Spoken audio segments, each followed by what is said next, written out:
আমি যখন বলতে শুরু করব, অনেকেই হয়তো যারা ভিডিও দেখছেন তারা রিয়েলাইজ করবেন যে আমি এতদিন এটা সাফার করেছি, অথচ আমি জানতাম না। It looks exactly like an heart attack.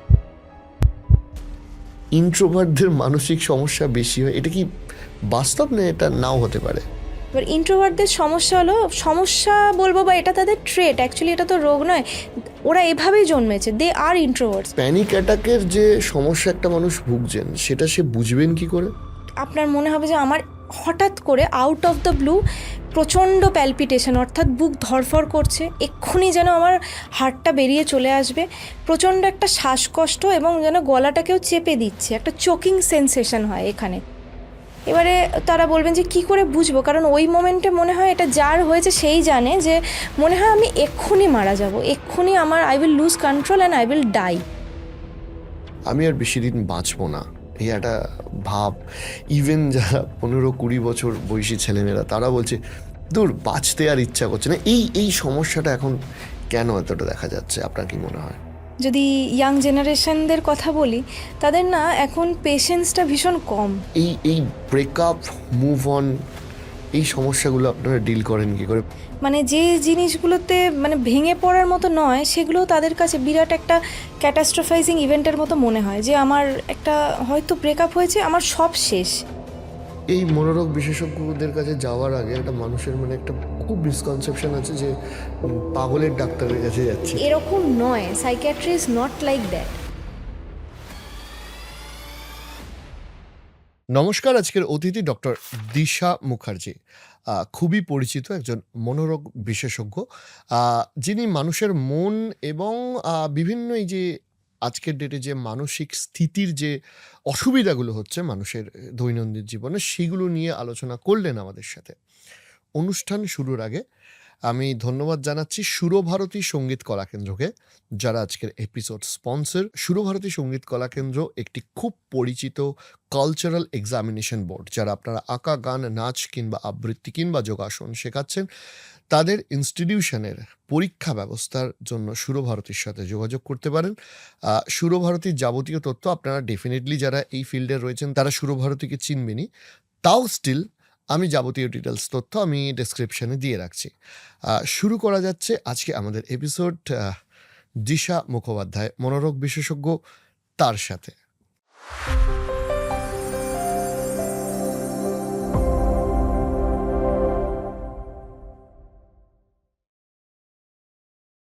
প্রথমেই অনেক ধন্যবাদ জানাবো, অনেকটা দূর থেকে আপনি জার্নি করে আমাদেরকে সময় দিয়েছেন, তার জন্য। আপনার কাছে না বেসিক্যালি প্রচুর প্রশ্ন জিজ্ঞাসা করতে ইচ্ছা করেছে, এবার কোনটা ছেড়ে আমি কোনটা জিজ্ঞেস করবো এখনো ঠিক করে উঠতে পারিনি। যাই হোক, স্টিল আমি যেটা নিয়ে আসবো বা যেটা নিয়ে আমার আসার খুব ইচ্ছা, সেটা হচ্ছে যে অনেকেই এই এখন একটা ট্রেন্ডিং দেখা যাচ্ছে যে আমি আর বেশি দিন বাঁচবো না, এই একটা ভাব। ইভেন যারা 15-20 বছর বয়সী ছেলেমেয়েরা, তারা বলছে দূর, বাঁচতে আর ইচ্ছা করছে না। এই সমস্যাটা এখন কেন এতটা দেখা যাচ্ছে, আপনার কি মনে হয়? দুভাবে এটা এক্সপ্লেন করা যায়। যদি ইয়াং জেনারেশনদের কথা বলি, তাদের না এখন পেশেন্সটা ভীষণ কম। মানে যে জিনিসগুলোতে মানে ভেঙে পড়ার মতো নয়, সেগুলো তাদের কাছে বিরাট একটা ক্যাটাস্ট্রোফাইজিং ইভেন্টের মতো মনে হয়, যে আমার একটা হয়তো ব্রেকআপ হয়েছে, আমার সব শেষ, সামনে কিছু নেই। যেটা এসে বলে আমাকে বাচ্চারা যে মরে যাব, হাত কাটছে, মরতে চলে যাচ্ছে। কিন্তু কেন মরে যাওয়াটা তো কোনো সলিউশন না, বা বাঁচবো না এটা ভাবার কোনো কারণ নেই। মানে এটা টিনেজারদের মধ্যেও তো হ্যাঁ, দেখা যাচ্ছে। টিনেজারদের এটা বেশি, যে ধুর কিছু ভাল লাগছে না।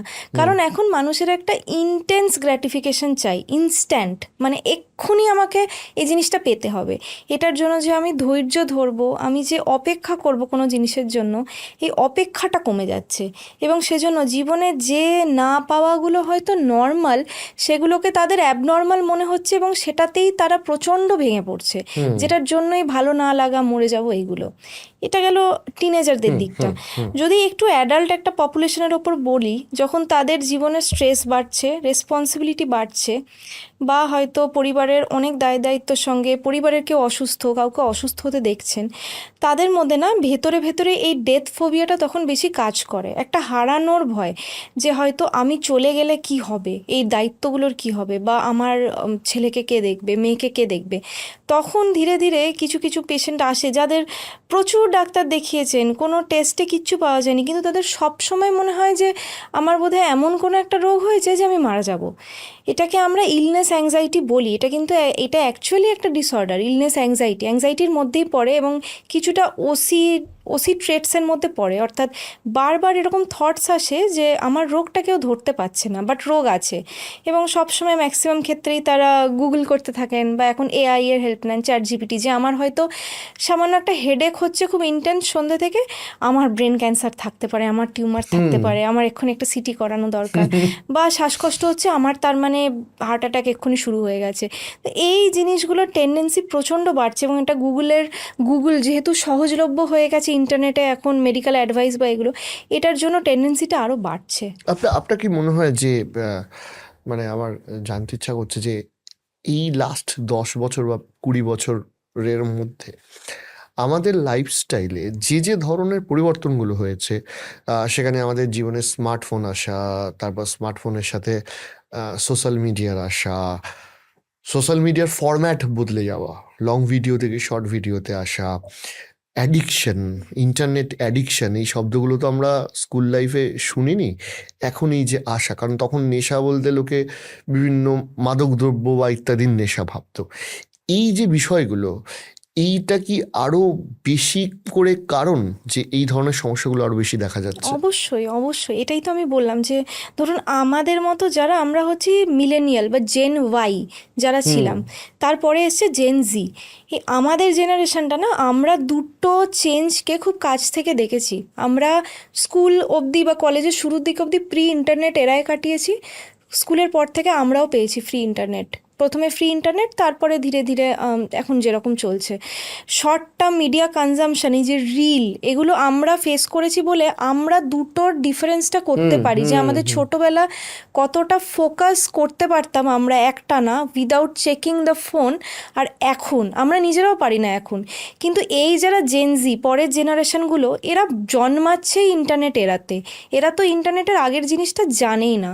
এবং এই যে বাচ্চাদের মধ্যেও এখনকার দিনে মা বাবারা খেতে বসছে, ফোন দিয়ে দিচ্ছে, যে বাচ্চারা তাহলে একটু চুপ করে এক জায়গায় বসে থাকে, তাড়াতাড়ি খেয়ে নেয়, তাদেরও কাজ কমে যায়। আমাদের যেরকম ঘুরিয়ে ঘুরিয়ে মারা বাইরে নিয়ে যেত খাওয়াতো, ট্রেনে বাসে দেখছি ফোন নিয়ে বসিয়ে দিচ্ছে। এই যে বাচ্চাদের মধ্যে এখন ছোট বাচ্চারা একটা এই সোয়াইপিং মুভমেন্টটা শিখে গেছে করতে, দেখবেন এরকম করে ওর হাতে টাচ ফোন দিলে ও জানে এরকম করতে হয়, যেটা আমরা কিন্তু মানে ভাবতেও পারতাম না আমাদের ছোটোবেলায়। এবং এই যে ডিজিটাল মিডিয়াগুলো, শর্ট টার্ম মিডিয়া, মানে যেগুলো হয়তো 15 থেকে 30 সেকেন্ডের রিল, সেগুলো কিন্তু খুব কেয়ারফুলি এগুলো কন্ট্রোলড। মানে আমাদের মনে হয় আমরা অ্যাডিক্টেড হচ্ছি, বাট আমাদেরকে অ্যাডিক্টেড করানো হচ্ছে। আমি বলছি এটা কিভাবে কাজ করে। আমাদের ব্রেনে না একটা স্টপ মেকানিজম থাকে, মানে আমাদের ব্রেনকে যখন আমরা কোনো মুভমেন্ট করতে থাকি, আর একটা প্রিফ্রন্টাল কর্টেক্স আমাদেরকে একটা সাইকেলের ব্রেকের মতো একটা ব্রেক দেয়, যে এবার স্টপ করো। কিন্তু এই শর্ট টার্ম মিডিয়া আমাদের ব্রেনে এমন একটা ডোপামিনের বার্স্ট দেয়, রিওয়ার্ড দেয়। আমরা যে কোনো জিনিস করে যখন প্লেজার পাই, ওটাতে আমাদের ডোপামিন বুস্ট হয়। সেটা ওই ছোট 15 সেকেন্ডের একটা রিল যে পরিমাণ ডোপামিন বুস্টটা দেয়, ওটা অন্য কোনো ন্যাচারাল ওয়েতে পাওয়া পসিবলই না। সেই জন্য brain is getting addicted into that boost, এবং ওর কাছে ওই সোয়াইপটা একটা সার্ভাইভালের মতো, যে এই সোয়াইপটা করলে আমি বুস্টটা পাবো।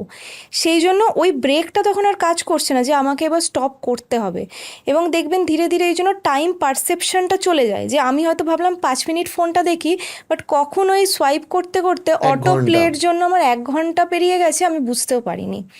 প্লাস আরেকটা কাজ করে, যে আমরা যে রিল দেখি পরপর অটো প্লেতে, এটা একটা ভেরিয়েবল শিডিউলে কাজ করে। মানে হয়তো প্রত্যেকটা দুটো রিলের পর আমি একটা ইন্টারেস্টিং বা আমার ইন্টারেস্ট ম্যাচ করছে এরকম কন্টেন্ট পাবো, কোনো সময় হয়তো 3টে সোয়াইপের পরে পাবো। এটা কিন্তু র্যান্ডাম থাকে, ভেরিয়েবল থাকে, সেই জন্য আমি জানি না কোন সোয়াইপটার পর আমাকে থামতে হবে, তাই আমি সোয়াইপ করেই যাচ্ছি। তো নতুন জেনারেশন তো এগুলোই হচ্ছে, সেই জন্য তাদের ইন্টারনেট অ্যাডিকশন তো বাড়ছেই। এবং এখন যে কাউকে এটা অ্যাডভাইস দেওয়া হবে যে ফোন ছাড়া রাখুন, ইন্টারনেট ছাড়া রাখুন, এটা তো পসিবলই নয়, বিকজ আমাদের পড়াশোনা সব কিছু আমরা এখন মানে ডিপেন্ডেন্ট সেও হয়ে সেখান পড়েছি। থেকে পিছিয়ে যাবে। বাট ইয়েস, কন্ট্রোল রাখা, মানে কন্ট্রোলড ইউজ অফ মিডিয়াটা খুব দরকার।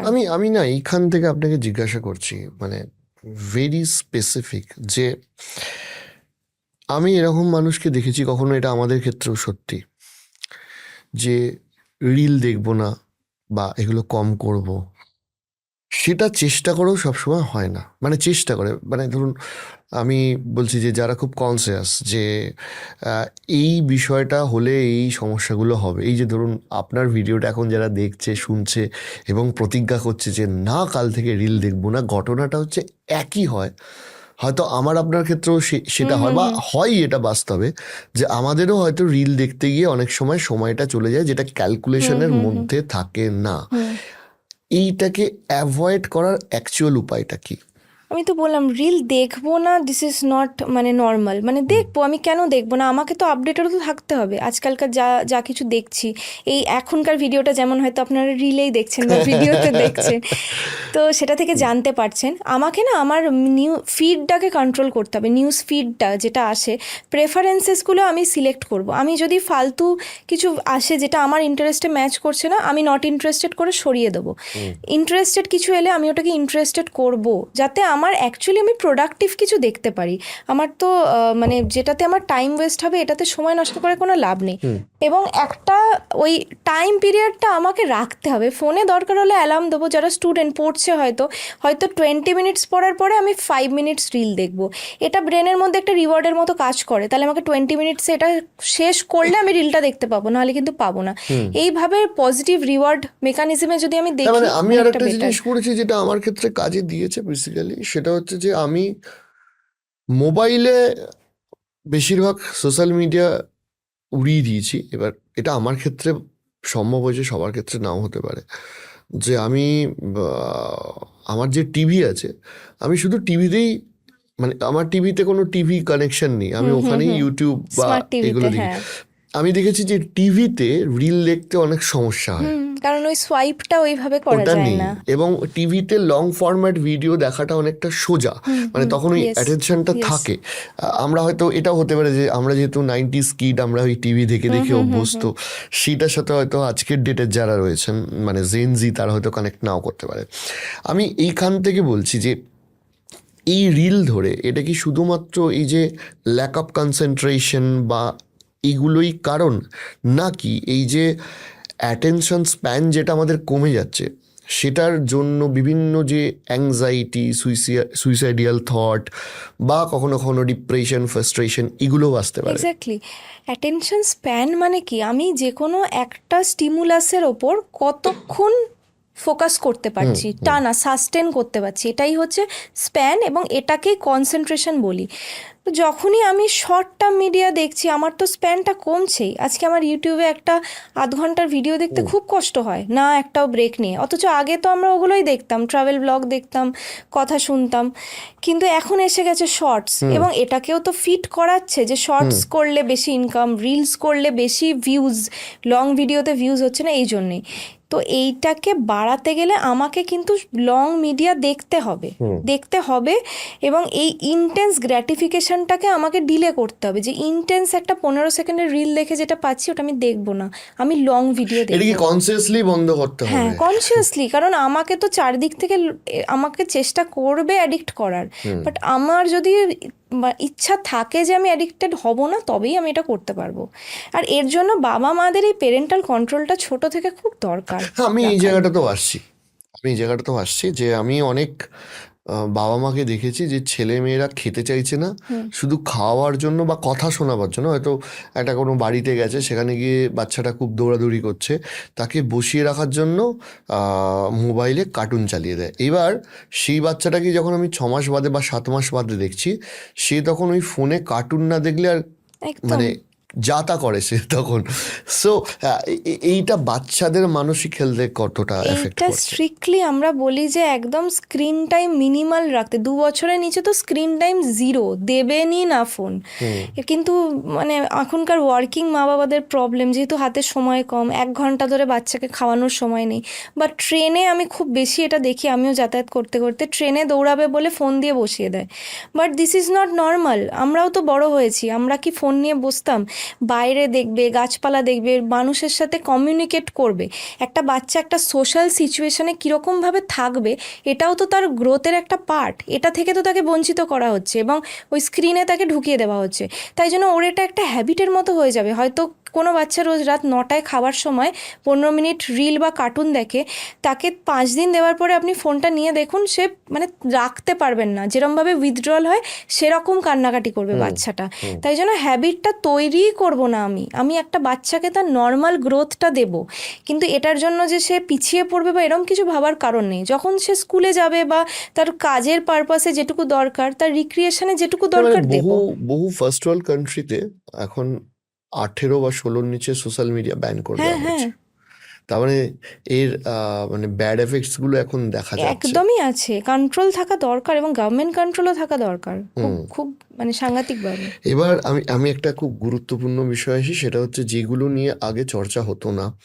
আপনি আপনার ভিডিওতেও দেখলাম বলেছিলেন যে আমার মানসিক রোগ হলে আমি সেটা বলতে বা ডাক্তারের কাছে যেতে লজ্জা পাবো না। এখন প্যানিক অ্যাটাক একটা বড় সমস্যা। বহু মানুষের প্যানিক অ্যাটাক হচ্ছে এবং আগে এটাকে রেকগনাইজ করা যেত না, এখন রেকগনাইজ করা যাচ্ছে। আপনি আমাকে বলুন যে প্যানিক অ্যাটাকের যে সমস্যা একটা মানুষ ভুগছেন, সেটা সে বুঝবেন কি করে? আর দ্বিতীয় কথা হচ্ছে যে মানে আমি বলছি যে ওটাই প্যানিক অ্যাটাক কিনা সেটা বুঝবেন কি করে? আর দ্বিতীয় কথা হচ্ছে যে এই প্যানিক অ্যাটাক থেকে মুক্তি পাওয়ার উপায় কি? প্যানিক অ্যাটাক আমি যখন বলতে শুরু করব, অনেকেই হয়তো যারা ভিডিও দেখছেন তারা রিয়েলাইজ করবেন যে আমি এতদিন এটা সাফার করেছি, অথচ আমি জানতাম না। It looks exactly like an heart attack.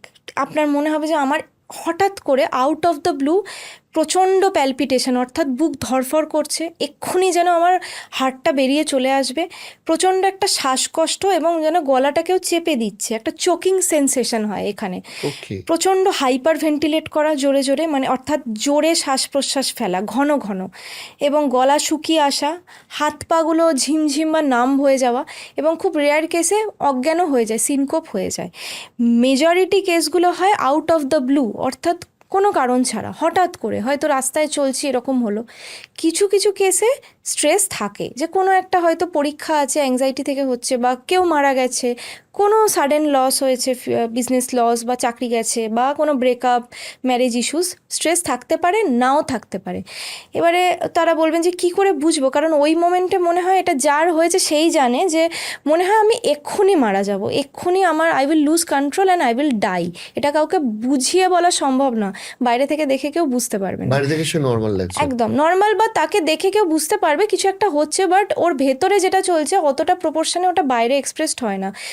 তো ডেফিনেটলি হার্ট অ্যাটাক হচ্ছে কি না সেটা কিন্তু আগে রুল আউট করা দরকার, বিকজ প্যানিক অ্যাটাক হলে আপনি মারা যাবেন না, বাট হার্ট অ্যাটাকে আপনার ক্ষতি হতে পারে। তো চেক করিয়ে নেবেন অবশ্যই হার্ট অ্যাটাক হচ্ছে কি না নিয়ারেস্ট হসপিটালে গিয়ে।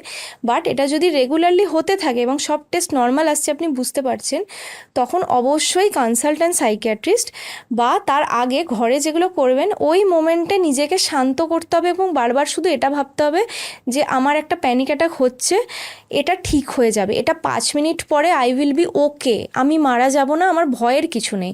এবং নিজের ব্রিদিং প্যাটার্নটাকে কন্ট্রোল করতে হবে। প্যানিকের যে সমস্ত সিমটমগুলি হয় পুরোটাই হয় হাইপার ভেন্টিলেট করার জন্য, কার্বন ডাইঅক্সাইড ওয়াশ আউট হয়ে যায়, এরকম করতে থাকে। তাকে ব্রিদিংটা কন্ট্রোল করতে হবে।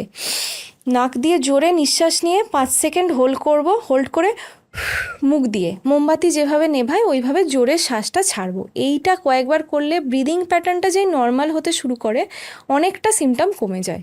ওকে। তারপরে তো বাকি জিনিসপত্র এই আছে। প্যানিক অ্যাটাক গুলো মূলত কাদের হয়? মানে আমি বলছি ওভার থিঙ্কিং কি প্যানিক অ্যাটাকের সাথে কোনোভাবে রিলেটেড? যাদের এই ওভার থিঙ্কিং এর, দেখুন ওভার থিঙ্কিং সবাই করে। আরেকটা আমি এটাতে বাস্তব মানে এই সূত্র ধরেছি, ওভার থিঙ্কিং এর সমস্যা এখন প্রচন্ড দেখা যায়। তো এই ওভার থিঙ্কিং নিয়ে আপনি একজন বিশেষজ্ঞ হিসেবে কি বলবেন?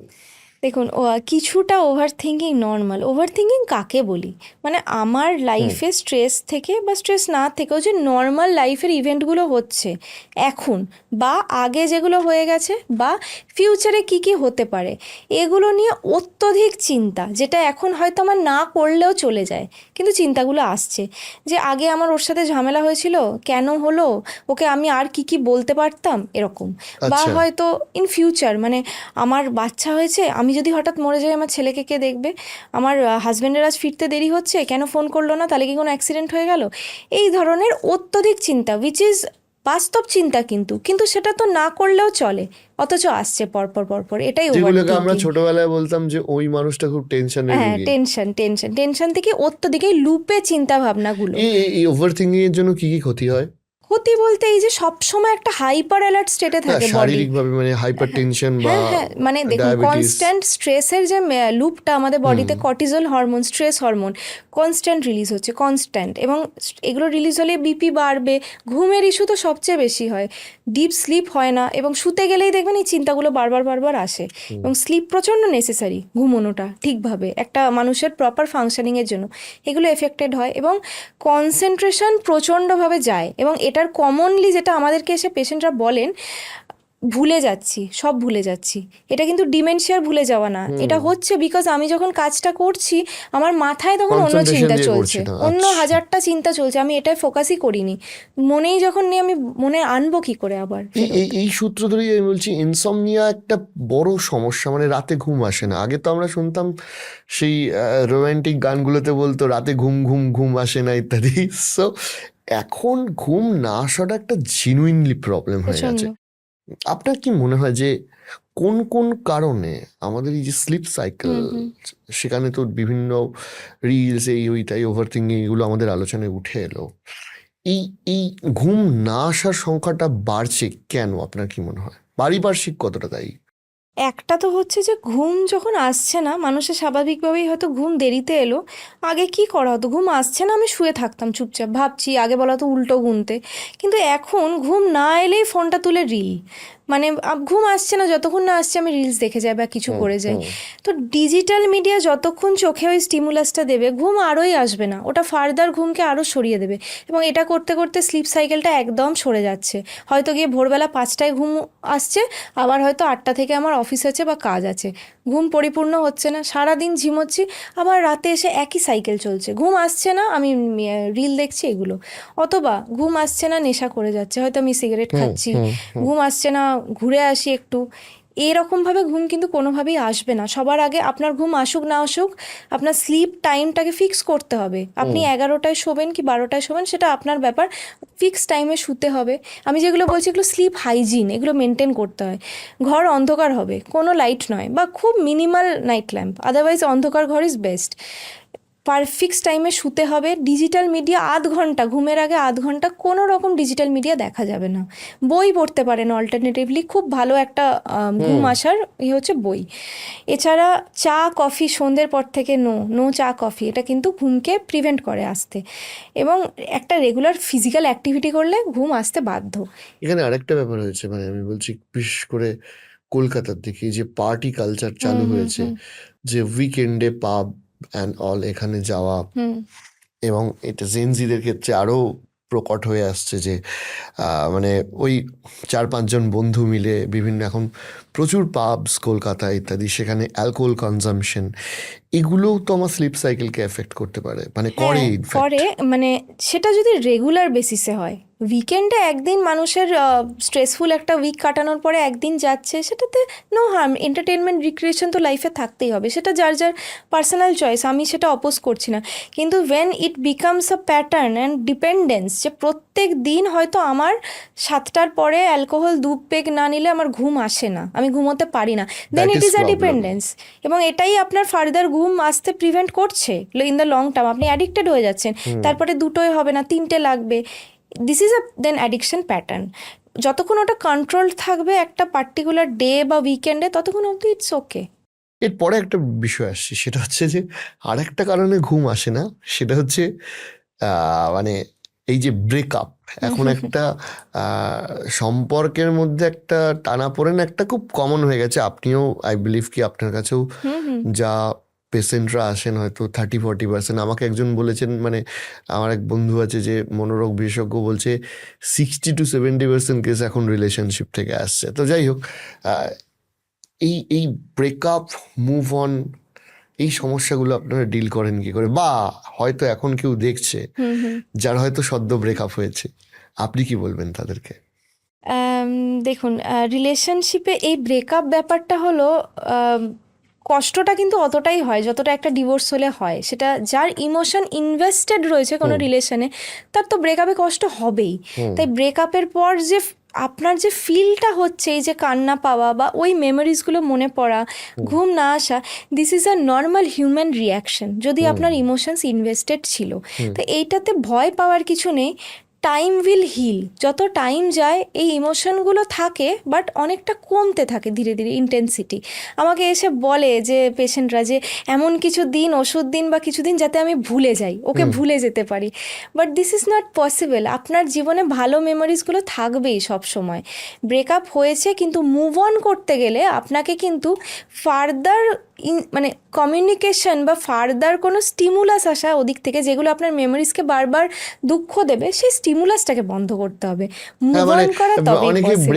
ব্রেকআপ করার পর মুভ অন করতে চাইছে, হ্যাঁ, কিন্তু তার এক্স যে আছে, গার্লফ্রেন্ড বারবার বা বয়ফ্রেন্ড, হয়তো, তার হ্যাঁ, চ্যাট করছে বা কথা মনে পড়ছে তো ছেড়ে দিন, তার প্রোফাইল স্টক করে যাচ্ছে যে। স্টক করছে এবং হয়তো বারবার কল মেসেজ করে, কিন্তু ওইভাবে মুভ অন করা নট পসিবল। মানে হুম আমার এটা মনে হয় আপনাকে ওখান থেকে মুভ অন করতে গেলে, সামনে এগোতে গেলে পিছনে কিছু জিনিস ছেড়ে আসতে হুম হবে হুম অবভিয়াসলি, তবেই আপনি এগোতে পারবেন। বাট ব্রেকআপের পরে যেটা হয়, that is completely normal human reaction. ওটা নিয়ে অত চিন্তা না, করার কিছু নেই। This is normal. না, অ্যাকসেপ্ট আমরা ইট। চাই কারোর ব্রেকআপ না হোক।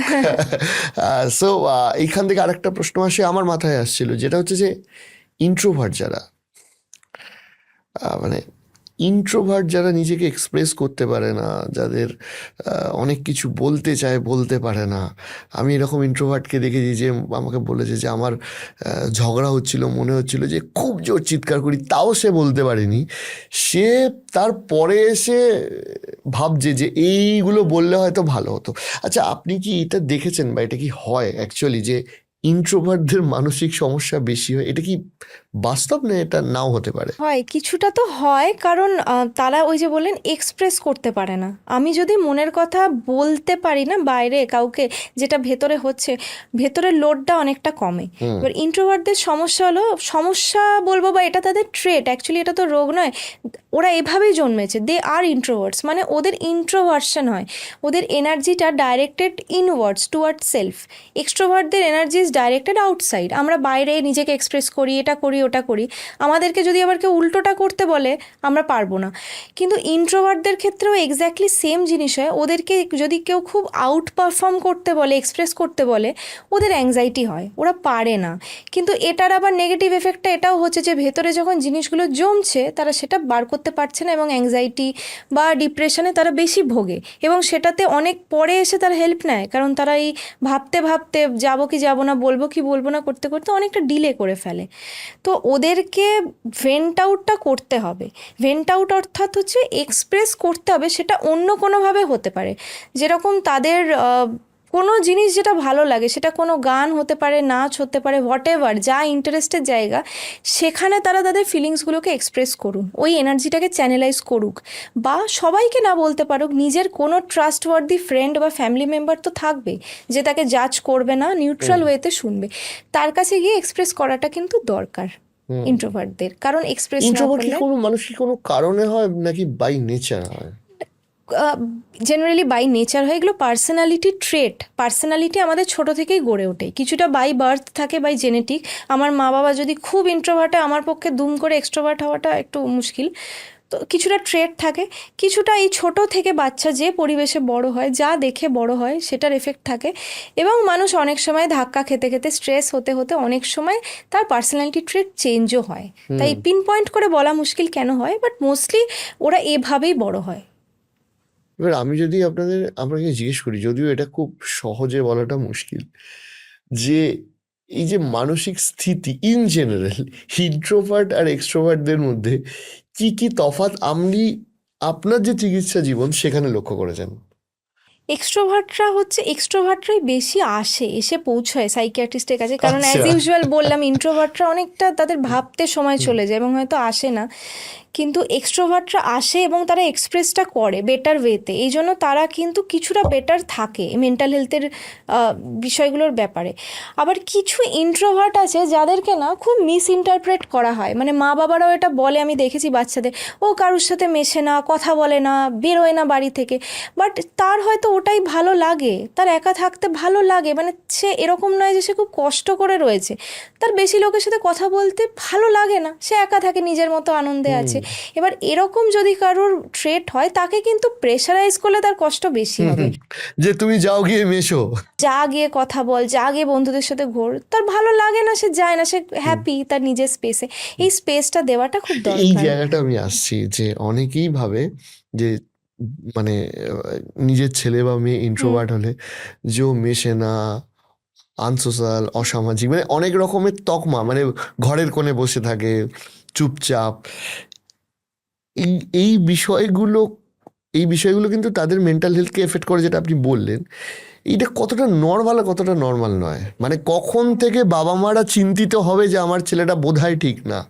এটা হচ্ছে যে এটা এটা একটু গুরুত্বপূর্ণ, বাবা মাদেরকে নোটিস করতে হবে যে এই চেঞ্জটা সাডেন হচ্ছে কিনা আপনার বাচ্চা বা অ্যাডোলেসেন্টের বিহেভিয়ারে, যে হয়তো আগে প্রচুর বন্ধু বান্ধব ছিল, মিশতো, সবই করতো, হঠাৎ করে করছে না, মা বাবার সাথেও শেয়ার করা বন্ধ করে দিয়েছে, ঘরে বসে থাকছে, স্কুল যেতে চাইছে না, বা গেলেও কথা বলছে না কারোর সাথে। Sudden change is always abnormal. Sudden change মানে কিছু তো একটা হয়েছে যেটাও এক্সপ্রেস করতে পারছে না, যেটা রিয়াকশানে ও এরকম করছে।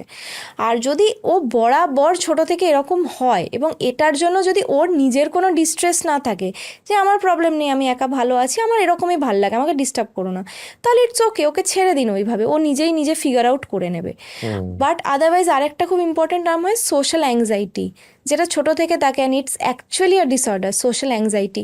এদের হচ্ছে সবসময় বেরোতে চায়, কথা বলতে চায়, বাট মনে হয় যে কি বলবে, লোকে জাজ করবে, কি বলবে, কোনো খারাপ কমেন্ট আসবে, সেটা আমি নিতে পারবো না, পাবলিক পারফরমেন্স করতে গেলে প্রচণ্ড অসুবিধা হয়। এদের কিন্তু এটা একটা সিরিয়াস ইস্যু, এদেরকে ওই কমিউনিকেশন স্কিলগুলো ধীরে ধীরে শেখাতে হবে, বিল্ড আপ করাতে হবে। রাইট। ইন্ট্রোভার্টদের নিয়ে একটা মিস ইন্টারপ্রিট করে মানুষ, সেটা হচ্ছে যে কথা বলে না, প্রচুর অ্যাটিটিউড আছে। সো খুব কমন এটা এটা, এটা খুব হ্যাঁ কমন, হ্যাঁ। I think. এইটা আমাদেরকে একটু সিম্প্যাথেটিক হতে হবে, কারোর ব্যাপারে যাকে চিনি না, মানে ফার্স্ট অ্যাপিয়ারেন্সেই তার ওপর একটা হট করে একটা নেগেটিভ কমেন্ট করার আগে সবসময় আমাদের ভাবা উচিত। না, আমি ইন্ট্রোভার্টদের নিয়ে এই কারণে বুঝি যে আমি নিজে ইন্ট্রোভার্ট নয়, এক্সট্রোভার্ট, বাট আমার টিমের ম্যাক্সিমামটা ইন্ট্রোভার্ট ছেলে মেয়েতে ভরা, so I can feel them. যাই হোক, আমি আর একটা জিনিস আসছি, যে এই যে হঠাৎ করে চুপ করে যাওয়া আপনি বলছিলেন, বাচ্চাদের মেন্টাল হেলথে একটা খুব বড় সমস্যা আমি যেটা তুলে ধরতে চাই, যে অ্যাওয়ারনেসটা তুলে ধরতে চাই, আজকের ডেটে বাবা মার মধ্যে যে অশান্তি, ঝগড়াঝাটি, এইটা একটা সন্তানের মেন্টাল হেলথে কতটা ক্ষতি করে?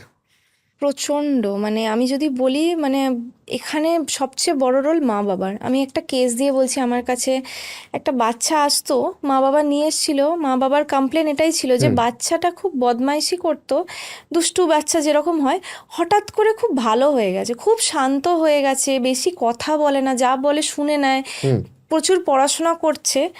তো ওরা এই চেঞ্জটা একটু অবাক হয়ে নিয়ে এসেছিলেন যে হঠাৎ কেন এরকম চেঞ্জ হয়ে গেল, আমাদের আর কিছু বলতে হয় না, কোনো কমপ্লেন নেই। আমি যখন পরে কথা বলি বাচ্চাটার সাথে, জানতে পারি যে বাবা মার মধ্যে সন্ধে হলেই এত অশান্তি হতো, এত ঝামেলা হতো, যে বাচ্চাটার ওটায় ভয় পেয়ে মনে হয়েছে যে ওরা বোধহয় আমার জন্য ঝগড়া করে, তাই আমি যদি সব কাজ ঠিকঠাক করি, কাউকে কিছু না বলি, সবসময় পড়াশোনা করি, ওদের মধ্যে আর ঝগড়া হবে না।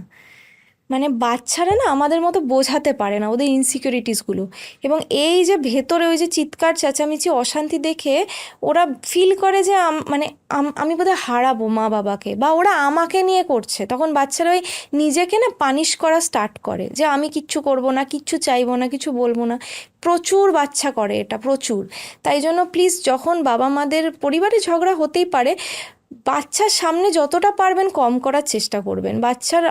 কে অন্য ঘরে রেখে যা ডিসকাশন করার করুন, কারণ ওদের মনে ভীষণভাবে এগুলো এফেক্ট ফেলে। এবং নিজেদের মধ্যে কোনো দূরত্ব তৈরি হলেও সেটা বাচ্চাকে প্রপারলি এক্সপ্লেন করুন যে ওর বাউন্ডারিজ কতটা, যে ওর দিকে ওকে নিয়ে কোনো সমস্যা নেই। এগুলো প্রপার কমিউনিকেশন যেন মা বাবার সাথে বাচ্চার থাকে, আদারওয়াইজ তার ফিউচার এফেক্ট যে কী হয় সেগুলো তো বড় হয়ে দেখতেই পাই, আসে যখন। মানে আপনি কি এটা দেখেছেন যে, আমি দেখেছি বলে বলছি যে আহ, বাচ্চার মানে সে আর বাচ্চা নেই, তার এক্স্যাক্টলি। বয়স হয়তো 25, হ্যাঁ 30 হ্যাঁ। ইভেন হুম। 30 বছর বয়সেও সে ওই প্যালপিটেশন বা অ্যাংজাইটি থেকে বেরোয় নি। আমি এরকম শুনেছি যে মাঝরাতে ধরপড় ধরপড় করে ঘুম থেকে উঠে পড়ছে, এই স্বপ্ন দেখেছি যে বাবা মার মধ্যে অশান্তি হচ্ছে। এবং শুধু এটা না, এটা কিভাবে মডিফাই করে, সবসময় না ব্রেন তাদের বা ছোটো থেকে একটা সার্ভাইভাল মোডে থাকে যে এই বোধহয় মারামারি হচ্ছে, ঝামেলা হচ্ছে বাড়িতে, এই বোধহয় আমাকেও মানে মারতে আসছে। এবং এটা পরে গিয়ে আমি দেখেছি যে অফিসে এরকম, মানে বস যেই হয়তো একটু উঁচু গলায় কথা বলছে, একটা প্যানিক অ্যাটাক স্টার্ট হয়ে যাচ্ছে, নিতে পারছে না ওই জিনিসটা, ওই মেমোরিজগুলো তখন ফ্ল্যাশব্যাক হয়। বা ভিড় রাস্তায় গেছে, কোনো ট্রেনে মারামারি হচ্ছে, বাসে সে পারছে না থাকতে, বাস থেকে নেমে যাচ্ছে, সে নিতেই পারে না আর কোনো জোরে কথা বলার আওয়াজ। এগুলো বেসিক্যালি ওই ছোটোবেলার ওই যে ট্রমাগুলো পেয়েছে, ওই স্টিমুলাসটা জেনারেলাইজ হয়ে গেছে। যে কোনো অশান্তি, যে কোনো চাপ, যেটা হয়তো নর্মালি তার ডিল করে ফেলা উচিত, কিন্তু সে পারে না, বিকজ তার ব্রেন সবসময় একটা সার্ভাইভাল মোডে আছে যে পালাও পালাও, ডেঞ্জার, এরকম। Right right right. এই এই এই এই বিষয়গুলোর সাথে আর একটা জিনিস জিজ্ঞাসা করি যে এখন একটা খুব কমন ট্রেন্ড দেখা যাচ্ছে, এবং এটা বিশেষ করে যারা এখন জাস্ট কলেজ পাস আউট ছেলে বা মেয়ে, শহরের দিকে বিশেষ করে শহরতলির, তাদের মধ্যে দেখা গেছে যে, এবং তারা খুব প্রাউডলি বলে আমার না হেভি মাথা গরম, মানে সে হঠাৎ রেগে যায় হ্যাঁ।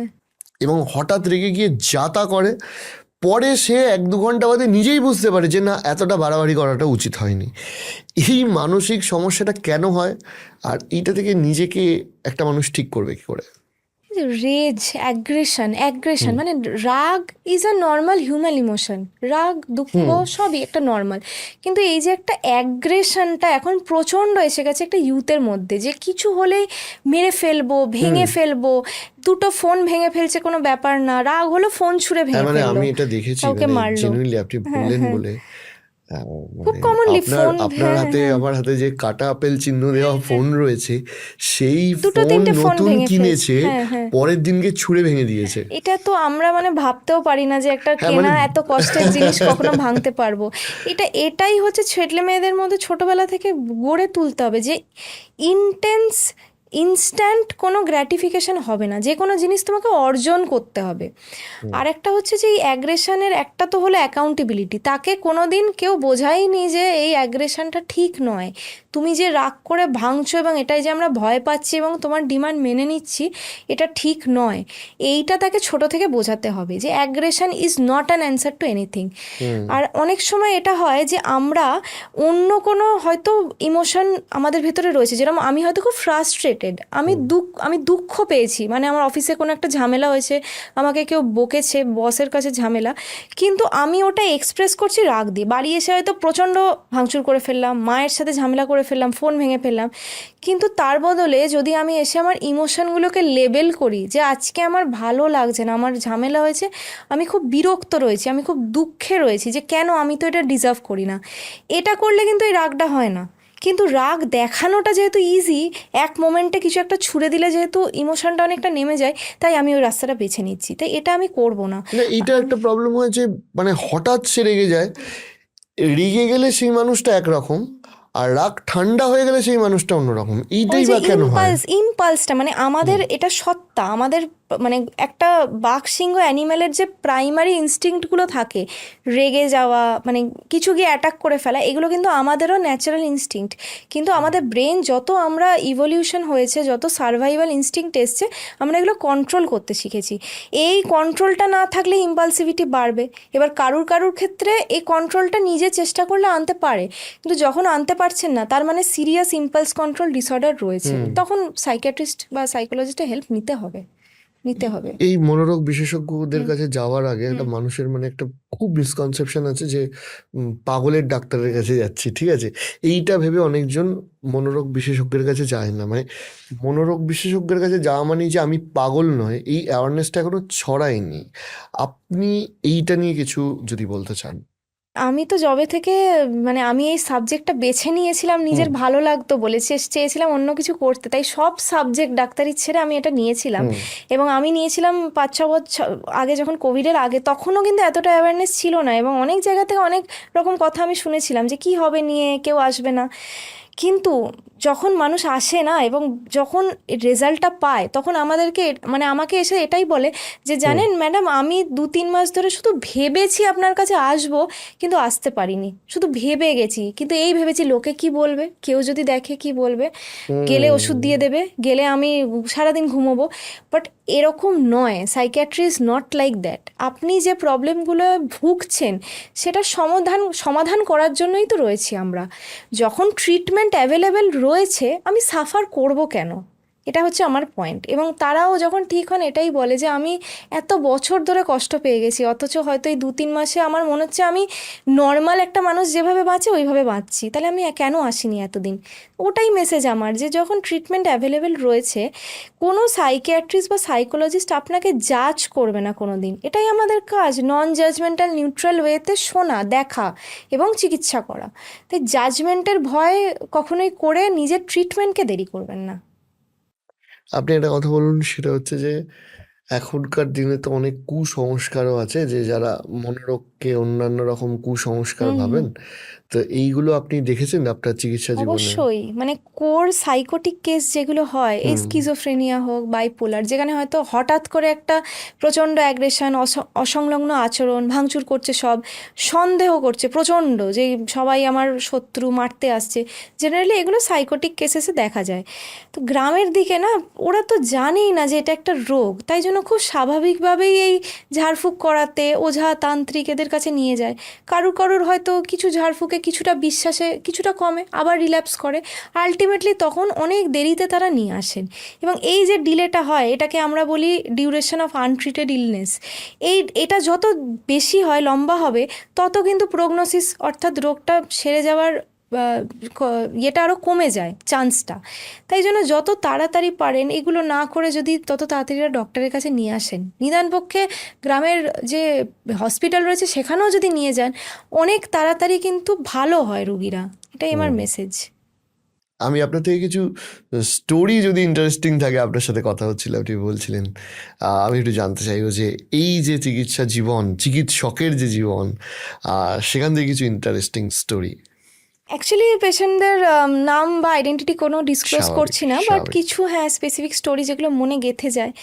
পারসিস্টেন্ট ডিলিউশনাল ডিসঅর্ডার বলে একটা টার্ম হয়। যখন আমি আমার ছাত্র জীবনে আসতেন একজন অধ্যাপিকা ছিলেন, তিনি 30 বছর ধরে একটাই তার ডিলিউশন ছিল, তার কলেজ জীবনে পড়ার সময় একটি ছেলে তাকে ভালোবাসে, এবং তিনি 30 বছর ধরে একই কথা বলে যেতেন। আদৌ কিন্তু বাস্তবে সেই ছেলেটির সাথে তার কোনো দিন কোনো সম্পর্ক ছিল না, এবং ভদ্রমহিলা কিন্তু নিজের সমস্ত কাজ নর্মালি চালিয়ে গেছেন, সব কিছু করেছেন, বাট প্রত্যেক দিন একই কথা বলতেন যে আজকে আমার সাথে ওর বিয়ে, ও আসবে, ও এই মেনু আছে বিয়েতে, প্রত্যেক দিন বলে যেতেন যে ওই তো ও আসছে, ওর সাথে আমার কথা হয়। এগুলো হচ্ছে পারসিস্টেন্ট ডিলিউশনাল ডিসঅর্ডার। এবং যেহেতু ওনার কোনো কিছু করেই কিছু করা যায়নি, সব রকম ট্রিটমেন্টই লাস্টে রেসপন্স করতো না, মানে এগুলো আমার দেখা কিছু রেয়ার কেস। মানে বা উনি কিন্তু অধ্যাপিকা? হ্যাঁ, উনি অধ্যাপিকা করেছেন, পড়াতেন, এখনও বোধহয় হয়তো পড়ান, জানি না মানে কেমন উনি আছেন তার উনি। মানে পড়াশোনা বা হ্যাঁ, এগুলোতে সব অত্যন্ত বাকি ভালো হন। লাইফ নর্মাল চলছে, নর্মাল লাইফ খালি উনি চলছে, বাট ওইটা ওই প্রোক্রাস্টিনেট ডিলিউশনের করেন যে কিন্তু হ্যাঁ কোনো নেই। এগুলো dilution of love, persistent delusional disorder, এরকমও এগুলো কেন কিন্তু হয়? হয়।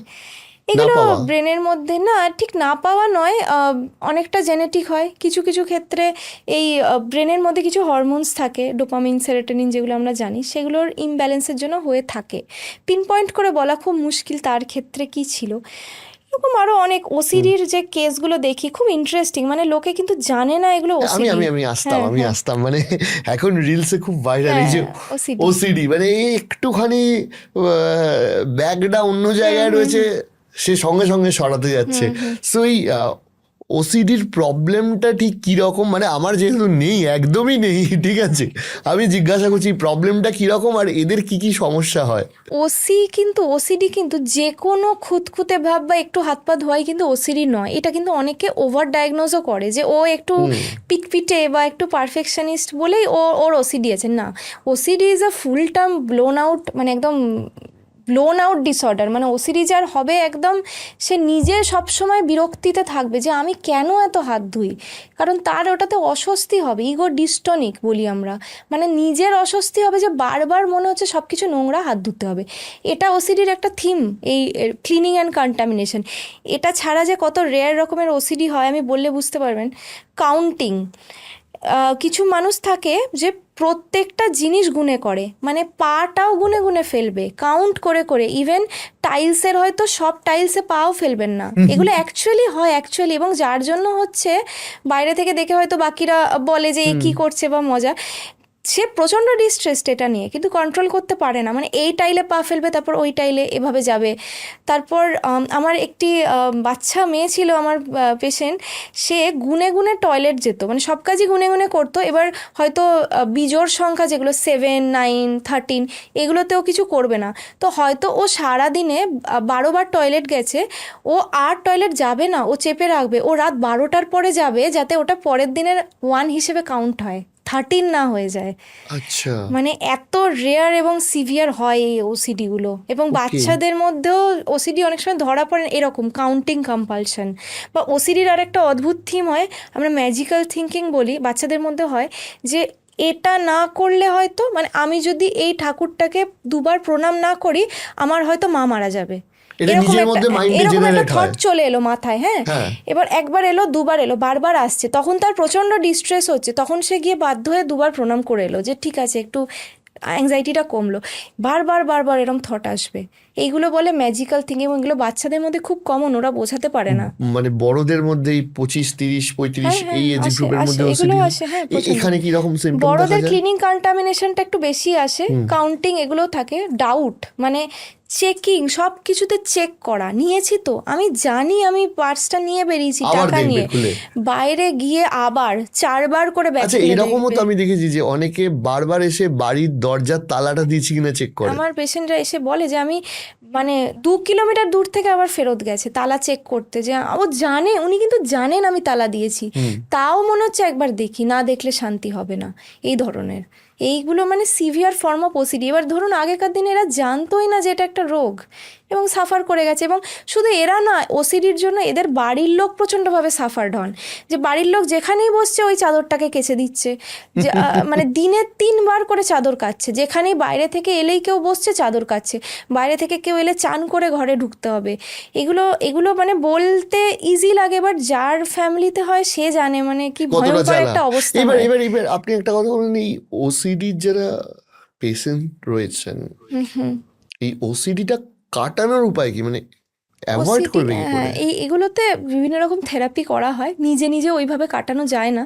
মাইল্ড টু মডারেট ওসিডিতে থেরাপি দেওয়া হয়, সিবিটি বা এক্সপোজার অ্যান্ড রেসপন্স প্রিভেনশন বলে একটা থেরাপি করা হয়। মানে ওর ধীরে ধীরে যে যে জিনিসগুলোতে ওর সমস্যা, যেটাতে অ্যাংজাইটি হয়, সেগুলোতে ওকে ধীরে ধীরে ধীরে এক্সপোজার দেওয়া হয়, এবং বলা হয় ওই কম্পালশনটা, মানে ধরো ওর নোংরা লাগছে কিন্তু হাতটা ধোবে না, এটা তুমি প্রিভেন্ট করো, এবং যে অ্যাংজাইটিটা হচ্ছে ওটাকে টলারেট করো, এগুলো ধীরে ধীরে করা হয়। কিন্তু এগুলো মাইল্ড কেসেসে, মডারেট টু সিভিয়ারে অবশ্যই ওষুধ খেতে হবে, না হলে আদারওয়াইজ ইম্পসিবল কমানো। বয়স্কদের ক্ষেত্রে একটা সমস্যা হচ্ছে এখন আজকের ডেটে, মানে আমাদের আগের জেনারেশন যারা ছিল, আমাদের হয়তো বাবা মাদের ক্ষেত্রে এই দৌড়াদৌড়ি, এই ব্যস্ততা ছিল না। তখন তারা তাদের বাবা মাদের সাথে একটা সময় কাটানোর সময় পেত। বিশেষ করে আজকের ডেটে এটা দু তরফ থেকে সমস্যা হয়।